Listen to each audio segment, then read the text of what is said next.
Hey guys, today's topic is gonna be... I don't know if you guys can actually see that, but I just channeled my inner school teacher moment. I am here with Dr Crionna Tobin, who is performance nutritionist for Optimum Nutrition. Yay, thank you, Lily. What a babe. The reason why I've brought Crionna on with me is because not only does she know her stuff to another level, also we have just recorded a podcast together, and one thing that we kept touching on was nutrition around Ramadan, around fasting, when to train, how to train, we recommend to eat to allow yourselves to remain healthy and happy during this period. I'm going to start off talking about the exercise side of things. I am getting a lot of questions about whether you should be training during fast or after breaking your fast. There is no correct answer when it comes to this, and we've sat down before this and really brainstormed together, and I just want to emphasize this is based on my thought process, on Crionna's thought process. If you are someone who is experienced with fasting, if you are someone who is experienced with training, there is no harm whatsoever in you training during your period of fast. However, I would recommend that you are to train after breaking your fast. In terms of type of training, guys, I would strongly recommend that you stay away from hardcore cardio during this period. That would mean that you'll be burning a lot of calories, and it'll be very difficult for you to increase your calorific intake during a short period of eating. You just need to change up the type of training that you're doing, the intensity and the duration. I would recommend that you do resistance training and you do it for a shorter duration, a lower intensity. So if that's weight training, I would recommend that you decrease by 1 to 2 circuits. You can still lift heavy if that's what you're into and if that's what works for your body, but decrease that weight a little bit. The main reason why, as I said, you're not gonna have the same amount of energy as what you would normally have. Important that if you know, the reason that you are training after you have that first bite to eat is that you want to fuel the session somewhat. Yeah. So if you can fuel that session, it can be a quality session. Yeah. Whereas if you are training during the fasted period or in that last hour, the quality of the session is going to be very low. The intensity is going to be very low. So if that's what you want from your session, that's perfect. Yeah. But if you want to continue to do some type of quality, intense training throughout Ramadan, then you do need to fuel the exercise session. Yeah. So then having that small meal beforehand is really going to, you know, allow you to do some quality sessions. Yeah. I know that for some people, you know, when they break the fast, it does become, you know, very busy. So, you know, throughout that period, if there is a half an hour or an hour that you can devote to training, you will be able to maintain whatever your fitness goal is. So that's really important. And would you recommend being quite structured with that then? So trying to structure in the same time every day if possible? It's probably easier to structure it in because then you're more likely to stick to it and then maintain whatever it is you want to maintain, whether that's fitness or lean muscle mass. Yeah. But I think, you know, coming back to your ethos, Lily, it is about, you know, fitting it into your lifestyle. Yeah. And it's also about doing it as healthy as you can. Yeah. So like, we know that you can eat a lot of foods, like, you know, highly processed foods or highly calorific foods and achieve a huge calorie intake. Yeah. But, you know, to, I suppose, bring it back and to bring it back to the Lean with Lily ethos, it really is about trying to stick to healthy foods. So it can be very difficult within that time frame to increase your intake of healthier foods again if you're not prepared, and I know we're going to touch a little bit on that. But again, focusing on resistance training, because within Ramadan there is a potential for you to lose muscle mass. Yeah. So trying to, I suppose, stimulate the muscle mass with your resistance exercise, you're going to maintain that muscle mass, and some of you guys may even increase muscle mass. Yeah, and I guess that's the thing to touch on, which I didn't at the beginning. This period, and a lot of people are asking me, what can I do to lose weight? Can I diet during Ramadan? Can I gain mass? This isn't a time for you to be fixated on a certain goal. Also, it's going to be a lot harder to achieve a goal. So this is a time to try and maintain, if possible, which brings me on to nutrition. This is the bit that I just really want to get stuck into. So for me, the training side of things is really quite simple, and I feel like we covered all of that. But from a nutrition point of view, we got a lot to cover.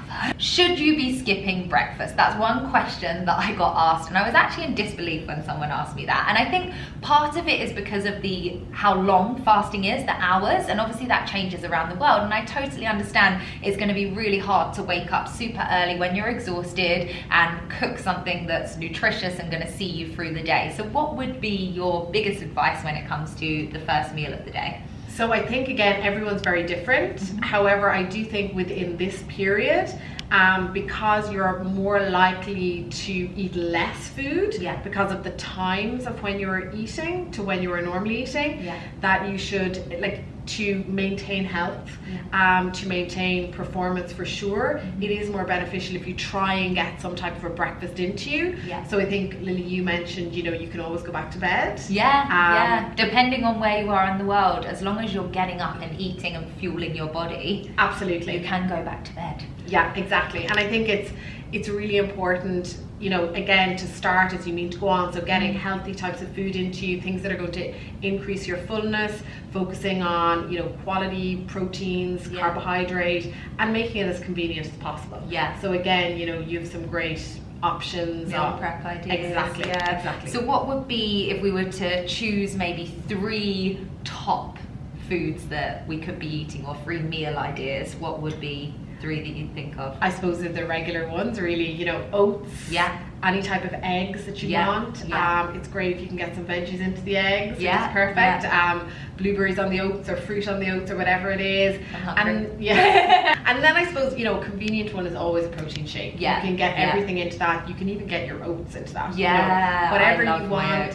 And a great thing actually to sometimes add to smoothies is like half an avocado. Because you're building up those calories. And that's the thing, you need those calorie dense meals, and don't be scared of carbs.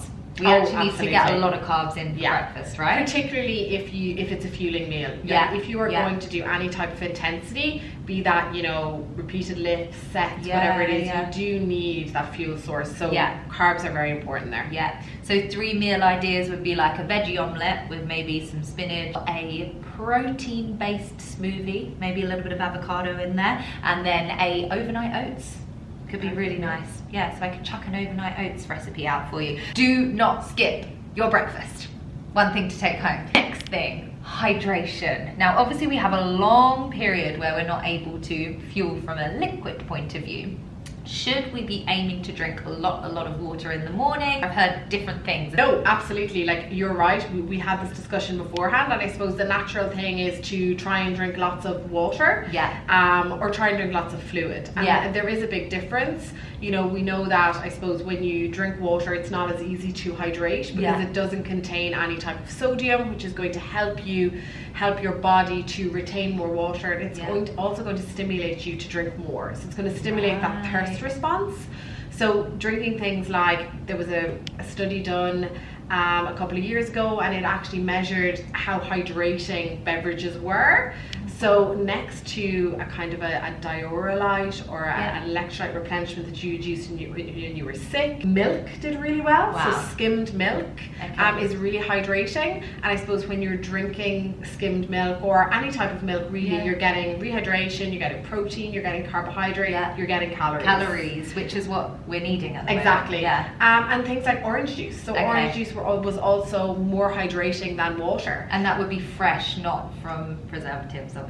Fresh. Exactly. However, the preservative type would also be more hydrating than water. Exactly. So more hydrating. So milk and orange juice, both more hydrating than water. So in the mornings, we're looking to couple quite a lot of water. So still get the water in, but with your skimmed milk and orange juice, or either or. Absolutely. I had no idea. Did you guys know that? If you did, comment down below. If not, we've learned something And another interesting thing is you could always add some salt to your omelette. Because again, if you're having your water, you don't like milk, or you don't have orange juice, the salt in the omelette is also going to help with that rehydration, because again, it doesn't really matter where it's coming from as long as it's in your diet or it's in that meal. So having salt on the omelette it's the same thing. So we're talking like half a teaspoon or something? Just a sprinkle. So garlic salt is really good, by the way, guys. I'm obsessed. So that's a really nice way of getting that in. Absolutely. Amazing. Right, the last thing to cover when it comes to breakfast, again, differing research out there, and we've already gone through this, but I was put in my place, I was wrong about this one, was to cut out coffee, to cut out caffeine. And a lot of people are recommending this, but what is the evidence and the research behind that? So there's actually very little evidence to show us that tea and coffee, so caffeine, the caffeine in the tea and coffee, is actually dehydrating over a longer period of time.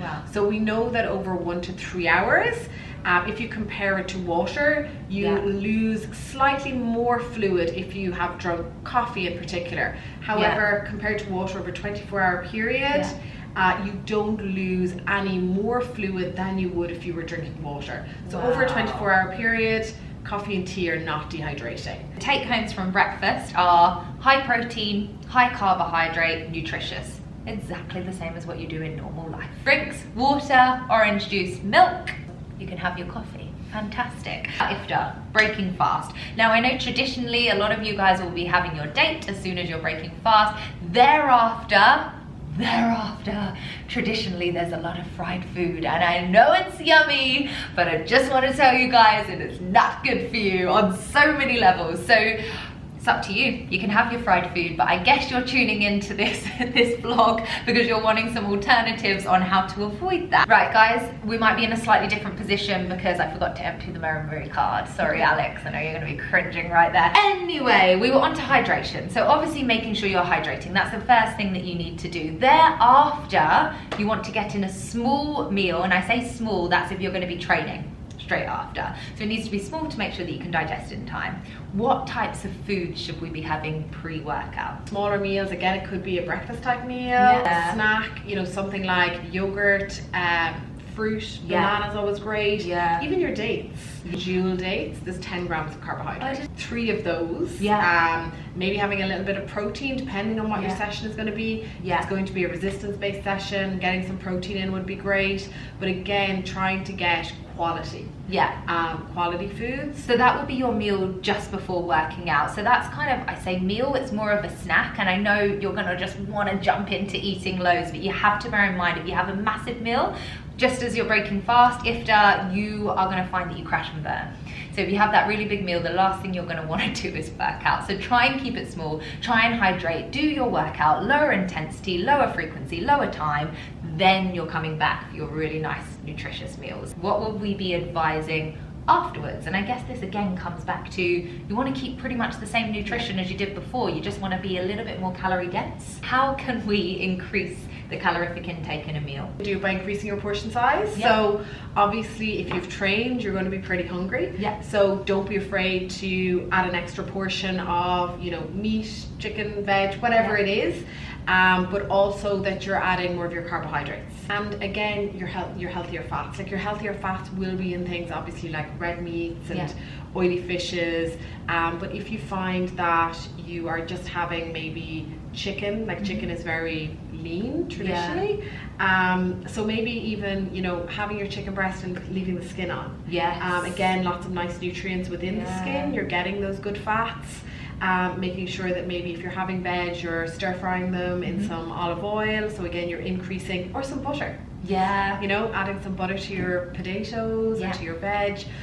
So again, you're thinking about, I suppose, all of the food groups. So you're thinking about carbohydrates, fats, and protein, and trying to incorporate them into all of your meals. And if not, then just being aware of that and maybe incorporating them more into snacks as you go, or other meals. I mean, there's no one way of eating, we all know that. It's really about what you're used to. So and what's keeping it as normal as you can, but more calorie dense. Exactly. And something we touched on earlier, all the colours, guys. Aim for colours on your plate, right? Exactly. Which, I mean, I'm a fan of green. I love anything green. You guys already know that. So if you can chuck in some extra kale, spinach, broccoli, anything along those lines is really going to help. From a nutrient point of view. Electrolytes. So we quickly touched on that before. So obviously from a hydration point of view, a lot of you will think of electrolytes. I certainly did from my mum when I was growing up and when I was sick, as in vomiting, and she was always like, get those electrolytes in your body. Does that apply to any type of fasting as well? Absolutely. You know, the first thing that you're going to be is very thirsty. You can take electrolyte supplements. What I would probably advise is that, you know, I mean, the simplest and easiest thing to monitor your hydration is check your pee color. Check the color of the wee, guys. Not very technical, but it's smell as well. It's a good indicator. Meal prep. You guys know how much I love meal prep. I am like the biggest fan of meal prep. And the reason why I really want to advise this right now is because your energy levels are going to be lower. Your tolerance levels are going to be lower. You are just going to want to eat and you're just going to want to drink. And this is the time where you make bad decisions, okay? This is the time where you grab those fried foods and you're like, I just want satisfaction right now. So in terms of meal prep, I would strongly advise that you are preparing in bulk most of your meals and also snacks. And they're so easy to prepare, aren't they? And breakfast as well.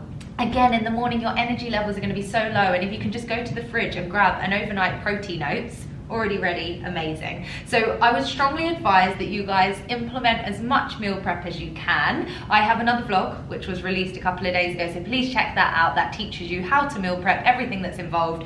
And I don't really think there's anything much more to cover on that unless you want to know more. If you do, drop a comment down below. And thank you so much. Isn't she amazing?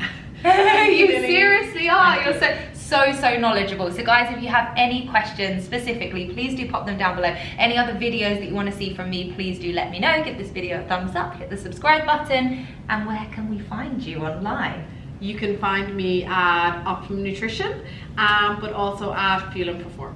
On Instagram? On Instagram. I'm going to link it down below, guys. Right, love you.